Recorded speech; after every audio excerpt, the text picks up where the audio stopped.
Well, I mean, I've been involved in this all my life since the 1930s, so it's a big issue for me.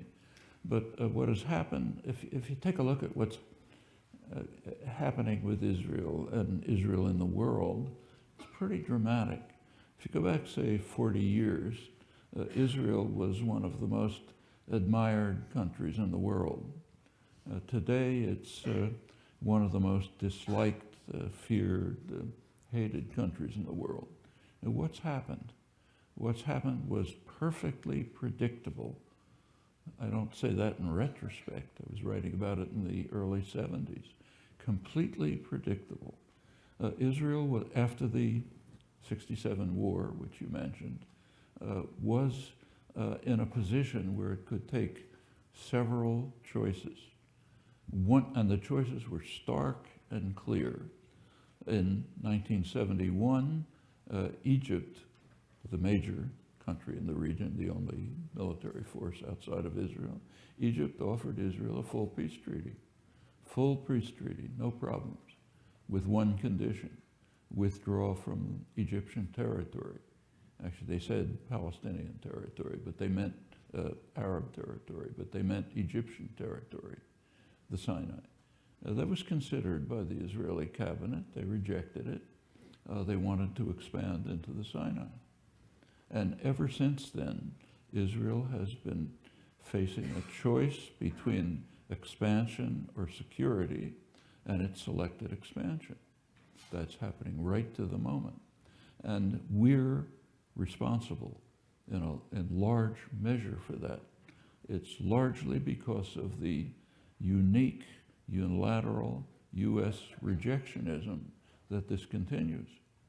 The U.S. is standing virtually alone and has for years in preventing a diplomatic settlement. It's happening right almost to the present. A lot of it is vetoes of Security Council resolutions. It's not all. The most recent one was by President Obama, who went so far as to veto a resolution calling for official U.S. policy. Official U.S. policy is there should be no settlement expansion. Actually, that's a pretty small issue. The issue is the settlements, not their expansion. But the official policy is they shouldn't expand. That was the UN resolution. Obama vetoed it. In fact, there was a much more significant case just a couple of weeks ago, a couple of months ago.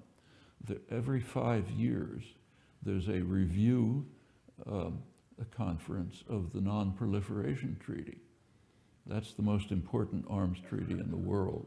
If that breaks down, we can kiss each other goodbye. It's putting some brake, not enough of a brake, but some brake on the development of means of destruction which will obliterate us very quickly.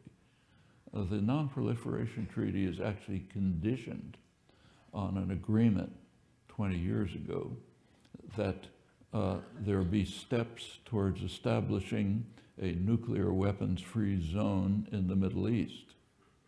It was because of formal acceptance of that condition that the Non-Proliferation Treaty was able to be extended.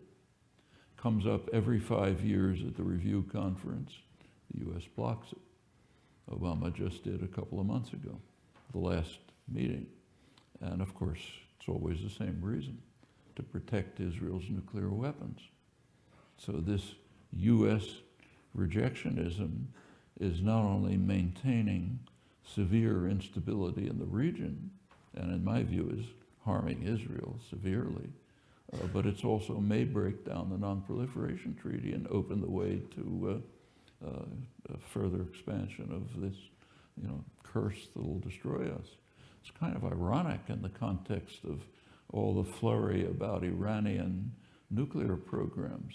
Iran is in the lead in trying to establish a nuclear weapons-free zone.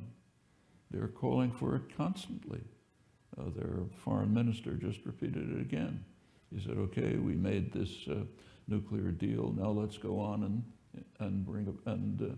take a real step forward. Make this one of the regions free of nuclear weapons. In fact, all weapons of mass destruction.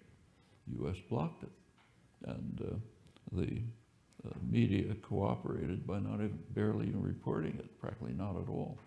Well, these are things that are happening all the time. We have a significant share of responsibility, all of us. We can influence policy. It'll go on like this unless we do. And for Israel, it's having exactly the consequences you described. It's becoming very right-wing, very racist, very oppressive, all predictable from the choice 40 years ago to choose expansion over security.